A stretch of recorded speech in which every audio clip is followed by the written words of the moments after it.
नमस्कार। कभी सोचा है कि झारखंड को खनिजों का भंडार यानी स्टोर हाउस ऑफ मिनरल्स क्यों कहते हैं?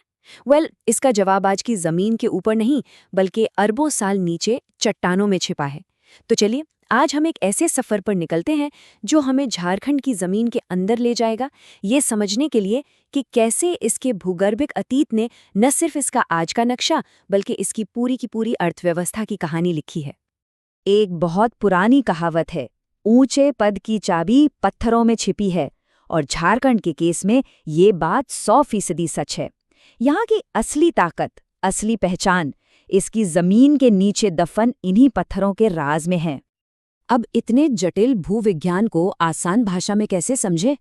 चलिए कल्पना करते हैं, एक स्वादिष्ट परतदार पराठे की। झारखंड की जमीन भी बिल्कुल वैसी ही है, जहां अरबों सालों में अलग अलग तरह की चट्टानों की परतें एक के ऊपर एक जमती चली गईं। आज हम इन्हीं परतों को एक एक करके खोलने जा रहे हैं। तो शुरू करते हैं पराठे की सबसे निचली परत से। ये सबसे पुरानी, सबसे गहरी और सबसे मजबूत परत है। आर्कियन युग की चट्टानें, ये सचमुच में झारखंड की बुनियाद हैं। ये आंकड़ा जरा ध्यान से सुनिए, 90%। जी हाँ, झारखंड का लगभग 90% जमीनी हिस्सा इन्हीं प्राचीन आर्कियन चट्टानों से बना है। ये वो बेसमेंट है जिस पर आज का पूरा झारखंड खड़ा है। अब ये चट्टानें बनी कब थीं? ये तब की बात है जब अपनी धरती बस आग का एक धधकता हुआ गोला थी। जाहिर है जीवन तो था ही नहीं, और इसीलिए इन चट्टानों में कोई फॉसिल्स या जीवाश्म नहीं मिलते। इसीलिए तो इन्हें एज़ोइक कहते हैं, मतलब विदाउट लाइफ। इन आर्कियन चट्टानों में एक खास पत्थर मिलता है, नीस। अब ये बनता कैसे है? सोचिए, ग्रेनाइट पत्थर पर जब करोड़ों साल तक जमीन के नीचे जबरदस्त गर्मी और दबाव पड़ता है तो वो पिचक मुड़कर नीस में बदल जाता है। इसकी पहचान ही है ये लहरदार पट्टियां, और मजे की बात यह है कि पूरा छोटा नागपुर पठार इसी से बना है। अच्छा, अब आते हैं पराठे की दूसरी और शायद सबसे कीमती परत पर। इन्हें पैसे वाली चट्टानें भी कहा जाता है, और भाई ये नाम ऐसे ही नहीं मिला है। झारखंड का जितना भी धात्विक खजाना है ना, वो सब इन्हीं धारवाड़ चट्टानों में बंद हैं। चाहे वो बेहतरीन किस्म का लोहा हो, तांबा हो, सोना हो या फिर क्रोमियम, सब कुछ यहीं से निकलता है। लेकिन एक प्रॉब्लम थी, ये सारे कीमती खनिज जमीन में बहुत बहुत गहरे दबे थे। तो ये ऊपर कैसे आए? यहाँ एंट्री होती है सिंहभूम शेयर जोन की। आसान भाषा में ये जमीन में 160 किलोमीटर लंबी दरार है, जहां दो विशाल टेक्टोनिक प्लेटें अरबों साल पहले आपस में टकराई थीं। इस जबरदस्त टक्कर और रगड़ से जो गर्मी पैदा हुई, उसने तांबे और यूरेनियम जैसे खनिजों को पिघलाकर ऊपर सतह के पास फेंक दिया। सोचिए, अगर ये घटना ना हुई होती तो आज घाटशिला और जादूगोड़ा में कोई खदान होती ही नहीं। चलिए अब पराठे की अगली परतों पर चलते हैं।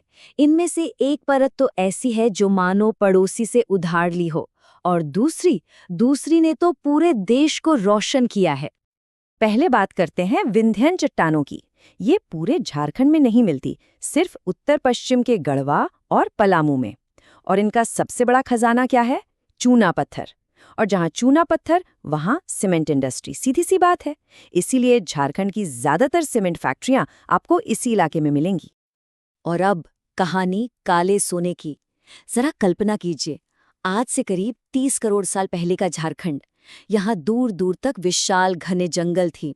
फिर जमीन में एक बड़ी हलचल हुई, दरारें बनी और ये पूरे के पूरे जंगल उन गहरी खाइयों में समा गए।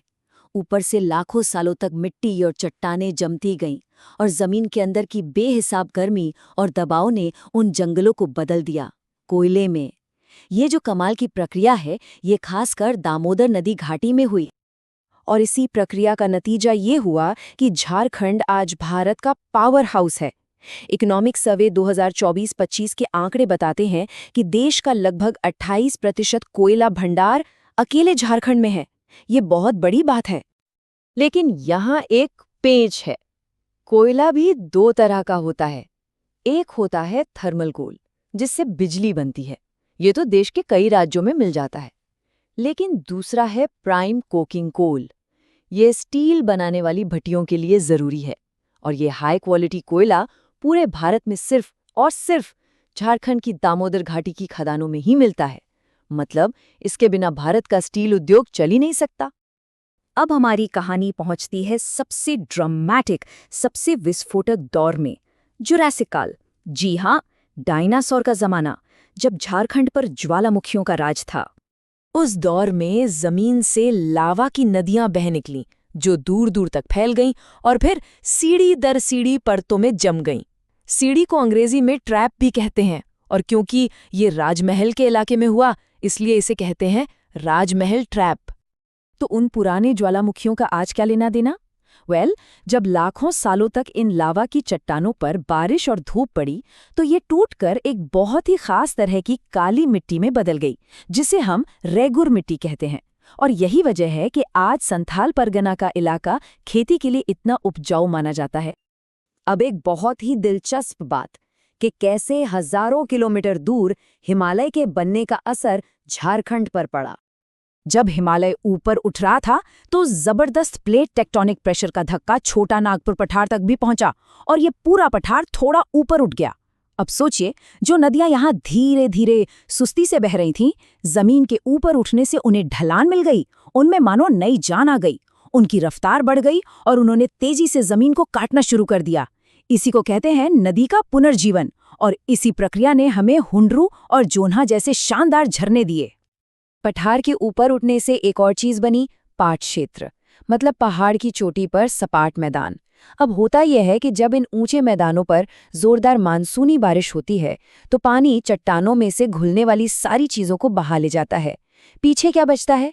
सिर्फ वो चीजें जो नहीं घुलती, जैसे एल्यूमिनियम ऑक्साइड, और यही बचा हुआ पदार्थ है बॉक्साइट, जिससे बनता है एल्यूमिनियम। अब अगर हम इन सारी परतों, सारी कहानियों को एक साथ जोड़कर आज के झारखंड को देखें, तो तस्वीर एकदम साफ हो जाती है। ये स्लाइड पूरी कहानी का सार है। धारवाड़ चट्टानों से मिला लोहा तो बना जमशेदपुर स्टील सिटी, गोंडवाना की परतों से निकला कोकिंग कोल तो धनबाद और बोकारो बने देश के एनर्जी हब, विंध्यन चट्टानों से मिला चूना पत्थर तो पलामू में सीमेंट इंडस्ट्री खड़ी हुई, और टर्शियरी युग के पाट क्षेत्रों से बॉक्साइट मिला तो लोहरदगा एल्यूमिनियम का केंद्र बन गया। कनेक्शन एकदम सीधा है। झारखंड की किस्मत उसकी जमीन के नीचे की चट्टानों ने लिखी है। लेकिन यहाँ एक बात समझना बहुत जरूरी है। भूगोल या जियोलॉजी आपको सिर्फ मौके देती है, संभावनाएं पैदा करती है। उन खनिजों को जमीन से निकालना, उन पर आधारित उद्योग लगाना और विकास की कहानी को आगे बढ़ाना, ये काम तो इंसानी कोशिशों और सही नीतियों से ही होता है। और यहीं आकर ये कहानी एक बहुत बड़े सवाल पर खत्म होती है। जिस भूगार्मिक विरासत ने झारखंड को इतना कुछ दिया, वही आज खनन और पर्यावरण से जुड़ी चुनौतियां भी खड़ी कर रही है। तो असली सवाल ये है कि कोई भी इलाका अपनी अरबों साल पुरानी जमीनी दौलत और अपने आने वाले कल की पर्यावरणीय जरूरतों के बीच संतुलन कैसे बना सकता है? ये सवाल सिर्फ झारखंड का नहीं, बल्कि आज हम सभी के सोचने के लिए है।